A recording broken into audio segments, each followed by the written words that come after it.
अस्सलाम वालेकुम, मुझे कहते हैं मकबूल अहमद। आज हम बात करेंगे कि बलूचिस्तान में 2024 बड़ा तल्ख रहा और बड़े लोग जान की बाजी हार गए और बहुत बड़े वाक़यात हुए हैं। और माजी के मुकाबले में या साबिक़ा सालों के मुकाबले में 17.84% इजाफ़ा हुआ है। जो रिपोर्ट है उसके मुताबिक बलूचिस्तान में साल 2024 में अमन अमान की सूरत हाल इंतहाई मखदूश रही। सूबे में माजी की निस्बत बम धमाकों, टारगेट किलिंग समेत दहशत गर्दी के मुख्तलिफ वाक़यात में इजाफा देखा गया।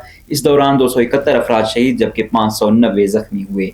सरकारी आदाद शुमार में बताया गया है कि बलूचिस्तान में साल 2024 में गुज़िश्ता साल की निस्बत दहशत गर्दी के वाक़यात में 17.84% इजाफा हुआ। सूबे में अब तक होने वाली दहशत गर्दी के वाक़यात में 271 से ज़्यादा अफराद शहीद जबकि 590 से ज़्यादा जख्मी हुए हैं।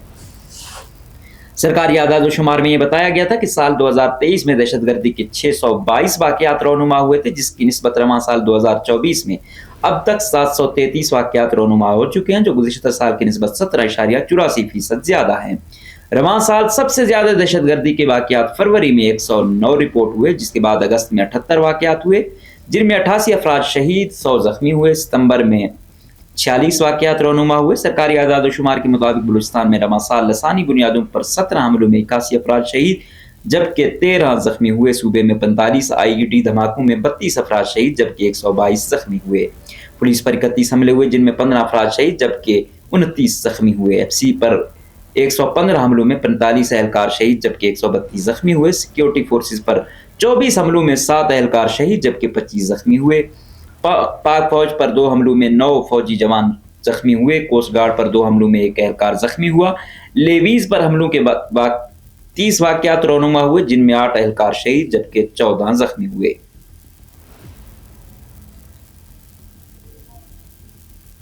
सरकारी हुकाम के मुताबिक नवंबर में सूबे में क्वेटा रेलवे स्टेशन और मस्तूंग बम धमाकों में भी 37 से ज़्यादा अफराद शहीद जबकि 90 से ज़्यादा जख्मी हुए। बलूचिस्तान में रवां साल ए एरिया में 387 जबकि बी एरिया में 340 वाक़यात रौनुमा हुए। तो मतलब 2024 में सिक्योरिटी सूरत हाल मजीद अबतर हुई, उसमें 17.84% इजाफा हुआ। इसमें फिर मुख्तलिफ बलूचिस्तान को आपको पता है मुख्तलिफ किस्म की दहशत गर्दी का सामना है और बलूचिस्तान में ए एरिया और बी एरिया की भी तकसीम है। तो लिहाजा जो ए एरिया है उसमें पुलिस ऑपरेट करती है, बी एरिया में लेवीज करती है। ए एरिया में 387 हुए हैं, बी में 340 हुए हैं, मतलब कोई 30-31 का फ़र्क है। अब ये है सूरत हाल कि हम बहुत ज़्यादा लपेट में आ चुके हैं। अनफॉर्चुनेटली ये है कि हर किस्म की दहशत गर्दी यहाँ पर है, वो मज़हब के नाम पर हो, लसानियत के नाम पर हो, किसी और नाम पर हो, ये बढ़ती जा रही है और इसकी बहुत सारी वजूहात हैं। और इस सबसे अहम जो है वो मकामी यूथ है। उसको अभी पॉलिसी बनी भी है लेकिन उस तरह एंगेज नहीं किया जा रहा, रोज़गार उस तरह नहीं दिया जा रहा, मेरिट उस पर उस तरह अमल नहीं करवाया जा रहा। लिहाजा इसीलिए ये वाक़यात बढ़ रहे हैं। तो कार्रवाइयाँ भी जारी हैं, बड़े पैमाने पे ऑपरेशन भी हो रहे हैं, लेकिन जो माइंड हैं, पॉलिटिकल माइंड हैं, वो कहते हैं कि ऑपरेशन किसी चीज़ का हल नहीं है। बाकायदा स्ट्रेटजी बनाएं, बाकायदा तरीके से आप लोगों ने अमल करना है और फिर तरीके से ही आप लोगों ने सूरत हाल देखनी है और जो स्टेक होल्डर हैं उनको साथ मिला के ही कोई फैसला करना है। हम देख रहे हैं सिक्योरिटी फोर्सेस वाले भी किसी ना किसी तरह बातचीत के मॉडल को फॉलो कर रहे हैं, लेकिन देखना होगा। इसमें यही देखा गया है कि वो ज़्यादातर क्लोज उन लोगों को लाते हैं जो उनके चहीते होते हैं या वहाँ की मकामी इंटेलिजेंस वाले बोलते हैं कि भाई ये बंदा सही है या ये हमारे साथ है। तो ऐसा नहीं, सबसे पहली फौकियत उन लोगों को दे जो आपके खिलाफ बोलता है, जो सख्त लैंग्वेज यूज़ करता है, जिसके बहुत ज़्यादा गिले शिकवे हैं। जब वो आपसे आएगा, सवाल करेगा, जवाब मिलेंगे तो बहुत सारी चीज़ें यहाँ पर ही ख़त्म हो जाती हैं। जब हम एक दूसरे को सुनते हैं, सबसे पहली बात यह है, फिर हम एक दूसरे को समझते हैं।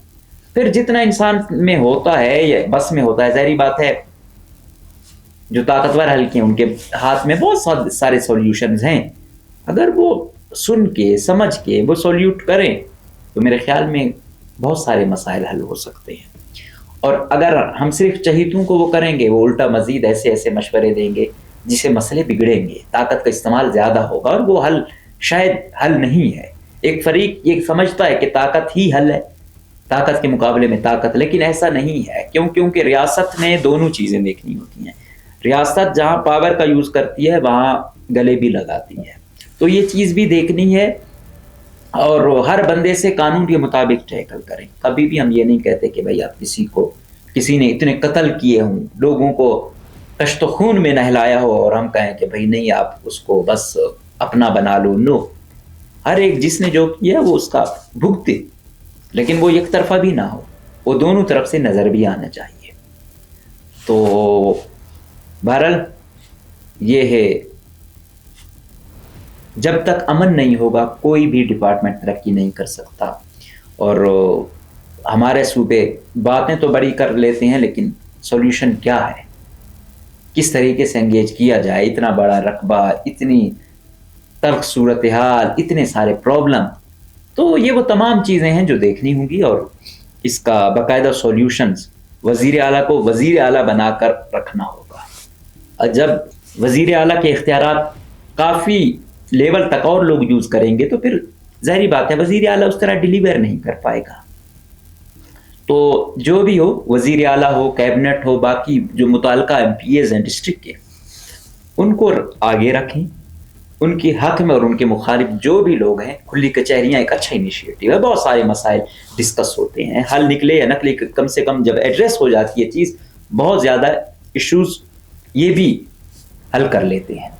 تو جتنا زیادہ سنیں گے، کھلی کچہریاں ہوں گی، جرگے ہوں گے، سوشل میڈیا پہ سختیاں کم کریں، تو میرے خیال میں یہ بہت بہتر ہے ملک کے لیے، صوبے کے لیے، عوام کے لیے، اور کوشش کریں بلوچستان والوں کے لیے یہ بارڈرز کھول دیں، اس سے بھی کافی حد تک چیزیں ٹھیک ہوں گی۔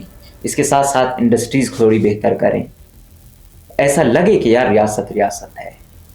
بلوچستان میں انفارچونیٹلی ہم دیکھتے ہیں کہ ریاست اس طرح کام نہیں کرتی، ریاست کا دوسرا جو فیس ہے، تلخ فیس ہے، وہ زیادہ دکھنے میں آتا ہے، محبت والا فیس اس طرح نہیں ہے، چاہے وزیر اعلیٰ ہی کیوں نہ ہو۔ وزیر اعلیٰ کی اپروچ بھی وزیر اعلیٰ والی نہیں ہے، وہ بھی سخت سٹینڈ والا ہر وقت لگے ہوتے ہیں، تو وزیر اعلیٰ کو بھی جو اپنا سٹینڈ ہے اس میں تھوڑی لچک پیدا کرنی ہوگی۔ اب جیسے تیسے وہ اس مقام پہ پہنچا ہے، اب وہ ایک مثال بنے، اسکالرشپ والے اچھے انیشیٹو ہیں جو وہ لے رہا ہے، روزگار کا کہہ رہا ہے میرٹ کروں گا، لیکن اتنا روزگار ہی نہیں ہے، جتنا بھی وہ کرے اب ظاہری بات ہے پیچھے اتنی لوبی ہیں، وہ اتنا میرٹ تو نہیں کرنے دیں گی، تو یہ دوسری بات ہے۔ تیسری بات یہ ہے کہ زیادہ سے زیادہ ایزی کریں بزنس کو، مواقع کو، تاکہ یوتھ انگیج رہے، ہوپ ملے۔ جب وہ زیادہ وہاں انگیج ہوگا نا تو وہ زیادہ ادھر ادھر نہیں جائے گا، اور وہ جب کمائے گا، عزت اس کو ملے گی، تو پھر وہ اس کے لیے بہتر ہے، اس کے گھرانے کے لیے بہتر ہے، صوبے اور ملک کے لیے بہتر ہے۔ جب وہ بیچارہ ڈگریاں کر کے رل رہا ہوگا تو وہ پھر آپ نہیں دو گے تو دوسرے اسے پیسے بھی دیں گے، اس کے خاندان کو فیڈ بھی کریں گے، پھر وہ عسکریت پسند بن جائے گا۔ تو یہاں عسکریت پسند کا پیکج شاید ریاست کی پیکج سے زیادہ سوٹ کرتا ہے لوگوں کو، پھر نظریاتی وہ الگ ایک بحث بن جاتی ہے، لیکن یہ تمام چیزیں ریاست کو دیکھنی ہوں گی۔ اگر ریاست یک طرفہ ہی جائے گی، فورس کا استعمال کرے گی، تو یہ واقعات بڑھیں گے، صحیح کم نہیں ہوں گے۔ تو ہم امید کرتے ہیں، دعا کرتے ہیں، مطالبہ کرتے ہیں کہ خدا اس سرزمین کو امن کا گہوارہ بنائے، ہر قسم کے تشدد اور استحصال سے اسے بچائے، اور تمام انسانوں کو یہاں پہ پرسکون زندگی گزارنے کے مواقع میسر آئیں۔ اجازت دیجیے، اللہ حافظ۔